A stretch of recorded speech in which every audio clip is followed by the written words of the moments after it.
Warning, the following video contains content that may disturb, frighten, or scare viewers and should not be viewed by the faint of too slow!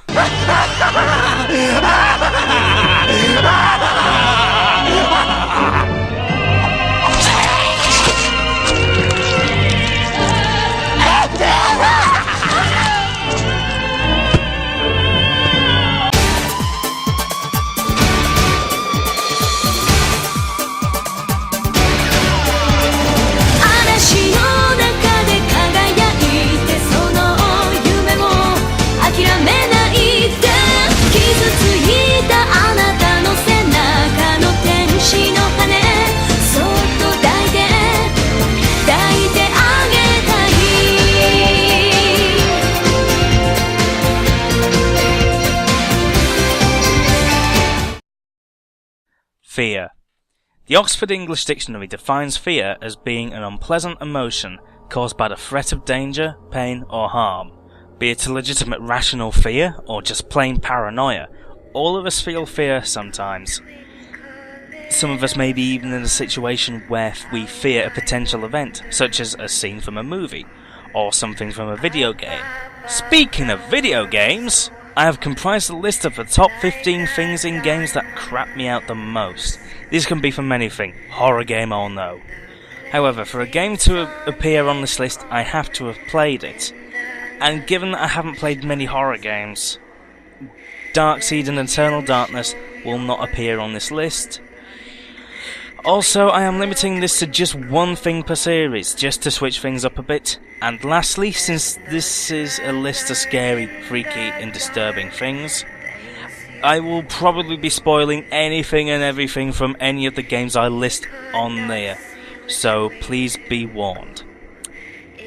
So without further ado, let's get the ball rolling.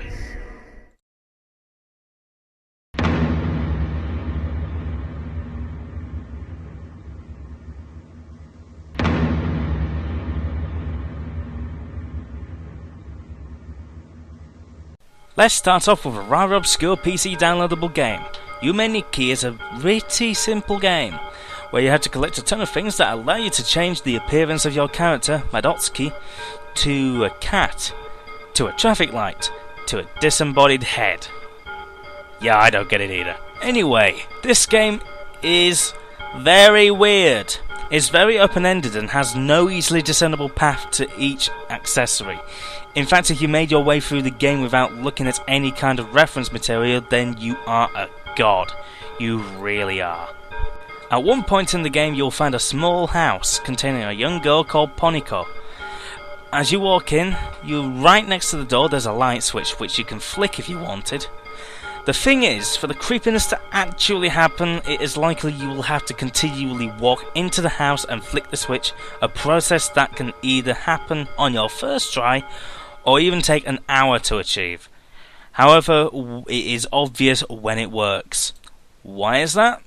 Because all of the decor turns to utterly freaky deaky stuff. You can't walk out of the house, and a droning noise sounds. And what's more, Poniko turns to a black and white blobby creature called Oboa. And if you're nuts enough to walk over to it and touch it, it will freak out, sort of, and teleport you to some weird dimension. That weird thing in the background, the creepy ambient sounds. Ugh, and this is just the lowest place on the list. Oh man!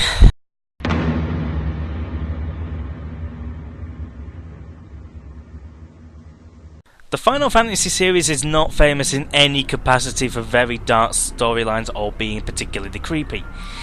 However, if I were to give any of the games the title of thematically darkest game of the franchise, I would have to give the title to Final Fantasy VII. Okay, I'm not gonna lie, I don't find this game to be as amazing as some people claim. However, I will say this game is really freaking good. Likeable characters, a revolutionary modular battle system, and a lot of yaoi fan art. Wait, what? Moving on a little of the way through the game, you go to the main building of the Shinra Electric Company, the company that has been sucking out the live stream out of the planet for use as electrical energy. Inside, you reach a floor with an enclosed chamber in it, inside of which is a freaky entity.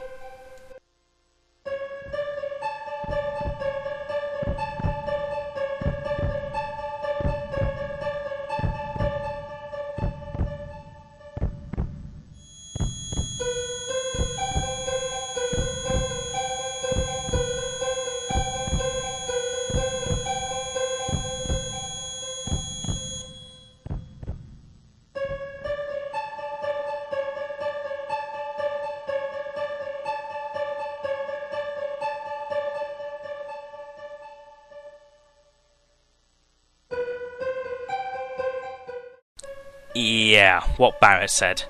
However, you move on up and you face a boss, after which you are captured and held in a small detention cell.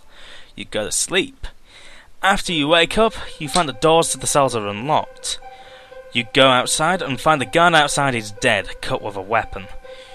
You continue onwards and you find the same chamber where Genova was. You find that it's been bust open, and there's nothing inside it. And what's more, you continue to the very top to find a long trail of blood, which leads to the Shinra President's office. And indeed, the Shinra President does seem to be occupying his office. The only problem, however, is that he has a 7-foot-long blade sticking out of him. Not cool. In fact, it was a toss-up between this and Genova herself, since Genova is pretty much the reason for Sephiroth's screwiness, and what's more, I consider Genova to be more of a villain than Sephiroth. However, this is the first time we encounter her, and there were more things to this, so I added this in its place. But man, she's still so damn freaky.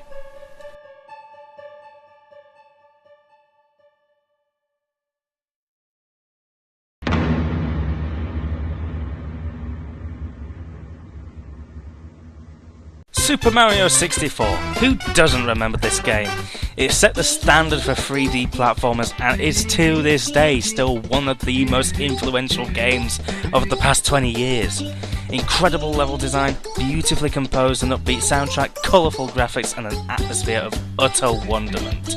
And then it came to Big Boo's Haunt. Now, I'll own up to something here. Whilst I played this game as a kid, I have no memories of visiting that level until I played the Nintendo DS remake of it. As a result, I wasn't freaked out by this game as a kid, with the exception of that creepy-ass painting in Lethal Lava Land. Anyway, I digress. This level was still pretty creepy. I mean, Super Mario 64 was one of the most colourful and vibrant games of the entire Nintendo 64 library. But seriously, this?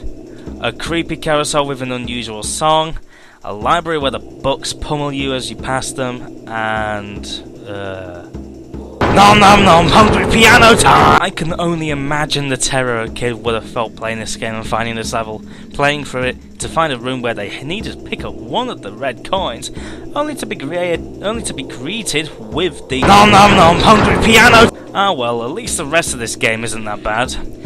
Even though the Lava Land painting is kind of intimidating the first time you encounter it, the level itself is anything but sinister. Ah well, worth a try.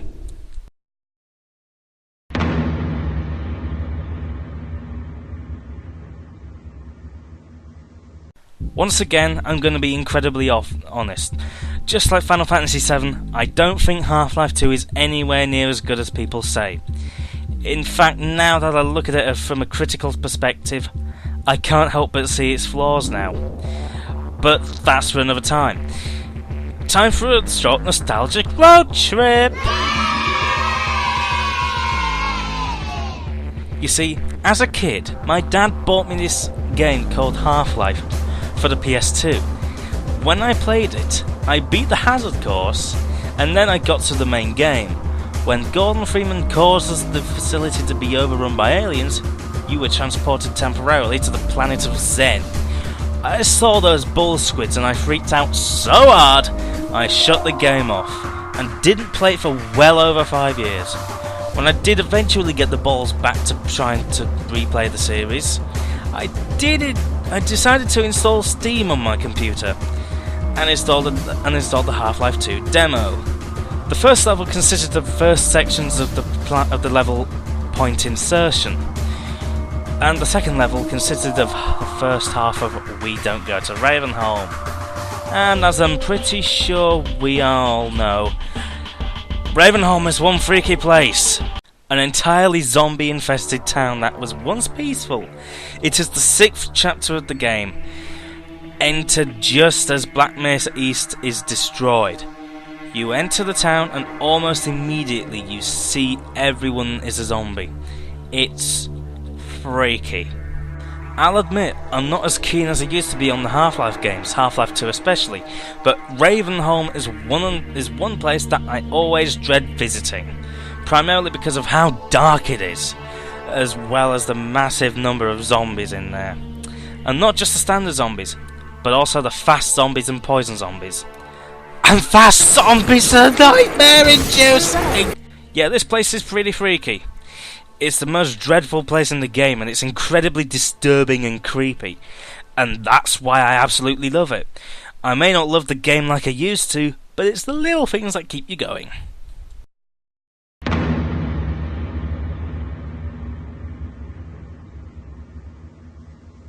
Pokemon. You love it, I love it, everyone loves Pokemon. We all love Pokemon. It has our childhoods written all over it. In fact, you know what? I think I'm gonna go play Pokemon Platinum right now. BRB.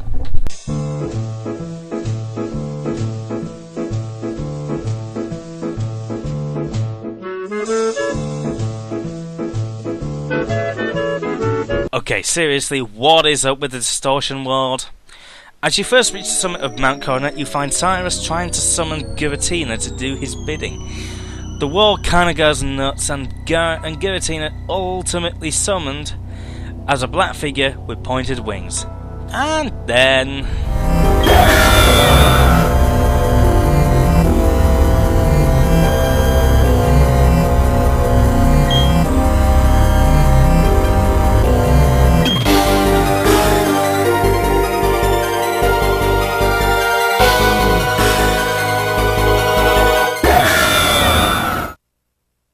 Cyrus, disappointed, decides to enter the portal, as do the player and Cynthia, to investigate what happened.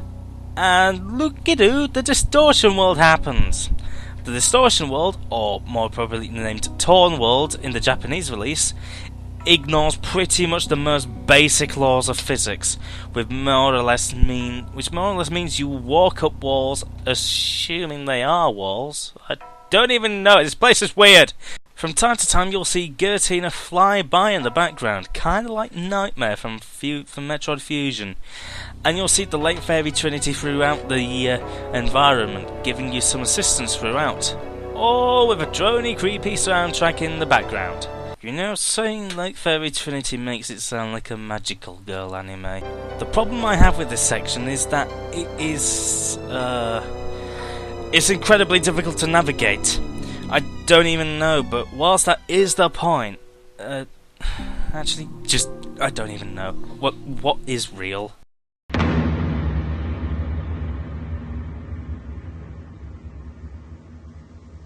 You know how I mentioned Nightmare from Metroid Fusion earlier? Whilst the obligatory Metroid entry is on this list, it's not Nightmare from Fusion, or in fact anything from Fusion. In fact, it is from a game series that came just as Fusion released. Enter Prime. This is going to be from the Prime trilogy, and let's see what we have. Prime 1 had the Phazon Mines, home to the Metroids and the mutated and superpowered space pirates.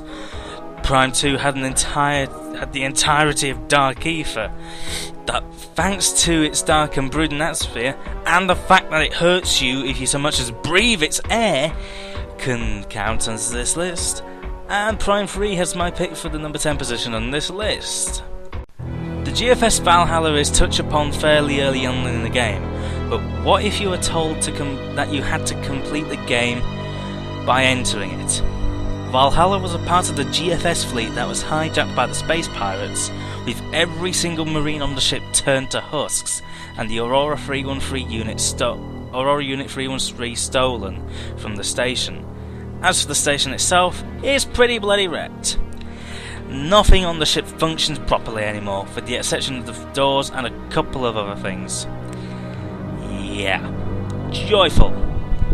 As I mentioned earlier, you absolutely have to visit this place. But the music, the enemies, and the husks of marines kinda make you not want to go there. It's kinda a problem that you have to work with though.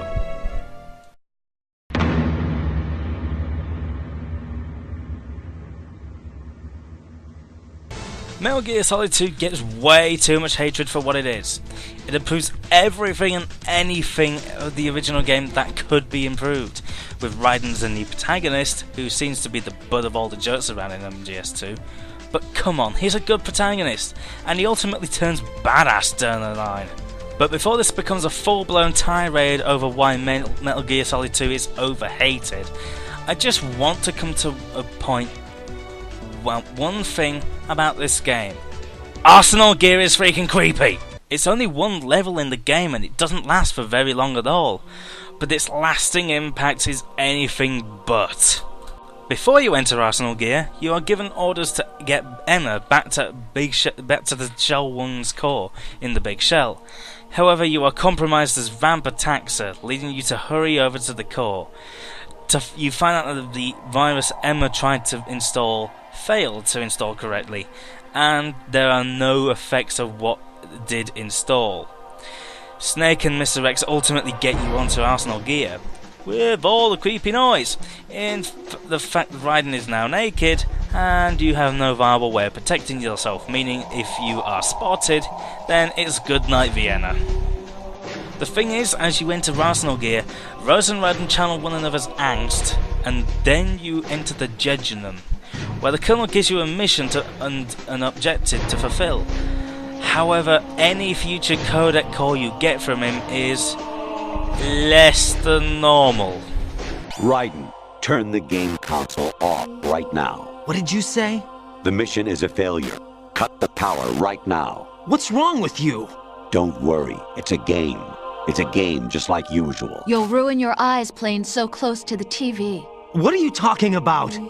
Raiden, something happened to me last Thursday when I was driving home.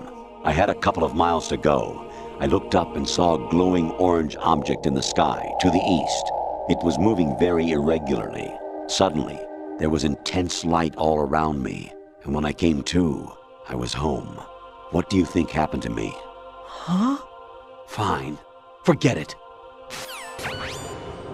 Infiltrate the enemy fortress, Outer Heaven. Destroy the final weapon, Metal Gear. Honestly, though, you have played the game for a long time. Don't you have anything else to do with your time?